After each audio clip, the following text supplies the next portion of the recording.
வரும் 2024 அமெரிக்க அதிபர் தேர்தலில் 3 வேட்பாளர்களில் ஒருவரான முன்னாள் அமெரிக்க அதிபர் டொனால்ட் ட்ரம்ப் ஜார்ஜியாவில் 2020 தேர்தலில் ஜோ பைடனிடம் தோல்வியடைந்ததை மாற்றியமைத்ததற்காக வியாழக்கிழமை மாலை கைது செய்யப்பட்டார்.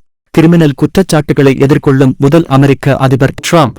இந்த வழக்கு இந்த ஆண்டு அவர் மீது சுமத்தப்பட்ட 4வது சுற்று குற்றவியல் குற்றச்சாட்டாகும்.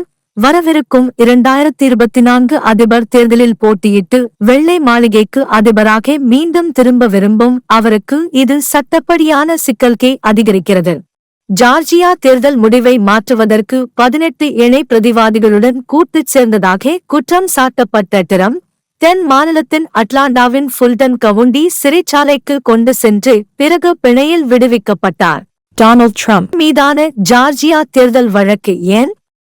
ஜோர்ஜியா வழக்கில் ஜோ பைடனிடம் தோல்வியடைந்த ஒவ்வொரு தேர்தல் முடிவில் குறுக்கிட அவர் செய்ததாக கூறப்படும் முயற்சிகள் தொடர்பாக அவர் மீது 13 வழக்குகள் பதிவு செய்யப்பட்டன. இந்த வழக்கில் ட்ரம்புக்கு எதிரான ஆதாரங்களில் டேப் செய்யப்பட்ட தொலைபேசி அழைப்பு உள்ளது. அதில் அவர் ஜோர்ஜியாவின் அப்போதைய வெளியுறவுத்துறை செயலாளரிடம் தேர்தல் முடிவை மாற்றுவதற்கு போதுமான வாக்குகளை ஏற்பாடு செய்யுங்கள் என்று கேட்டதாக கூறப்படுகிறது. ஜார்ஜியாவின் ராக்கெட்டர் மீதான செல்வாக்கு மற்றும் ஊழல் அமைப்புகள் RICO Racketeer Influenced and Corrupt Organizations சட்டத்தை மீறிய குற்றச்சாட்டின் பேரில் அவர் கைது செய்யப்பட்டார். அத்துடன் மோசடி செய்ததாக கூறப்படும் முயற்சிகள், பொது அதிகாரியைப் போல ஆள்மாறாட்டம் செய்தல் மற்றும் தவறான அறிக்கைகள் மற்றும் ஆவணங்களை சமர்ப்பித்ததாக கூறப்படும் 6 சதி வழக்குகள் போடப்பட்டன. ட்ரம்பைத் தவிர 18 இணை பிரதிவாதிகளும் குற்றம் சாட்டப்பட்டனர். அவர்களில் ஒருவர் ட்ரம்பின் முன்னாள் தனிப்பட்ட வழக்கறிஞர் ரூடி கியூலியானி.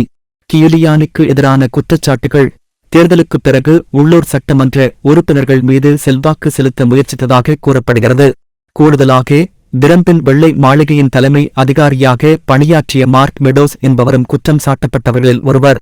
பிற வழக்குகள் ஜார்ஜியா தேர்தல் தலையீடு தவிர ஒருமுறை மட்டுமே அதிபராக இருந்த 77 வயதான ட்ரம்ப் தொடர்புடைய மற்ற முக்கிய வழக்குகளில் 2020 தேர்தல் குறுக்கீடும் அடங்கும். அதில் அவர் அமெரிக்காவை ஏமாற்றும் முயற்சிக்காக வழக்கு பதிவு செய்யப்பட்டார். அத்துடன் இயல்பான உத்தியோகபூர்வ நடவடிக்கையை தடுக்கும் சதி முயற்சிக்காக பதிவு செய்யப்பட்டார்.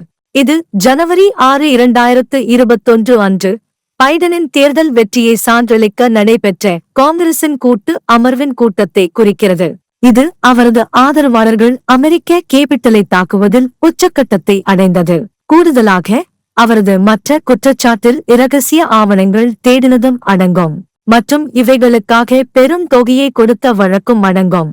ஆனால் இவை அனைத்தும் வரும் அமெரிக்க அதிபர் தேர்தலில் ட்ரம்ப் போட்டியிடுவதை தடுக்காது என்பது ஜனநாயகத்தின் ஒரு கேலிக்கூத்து.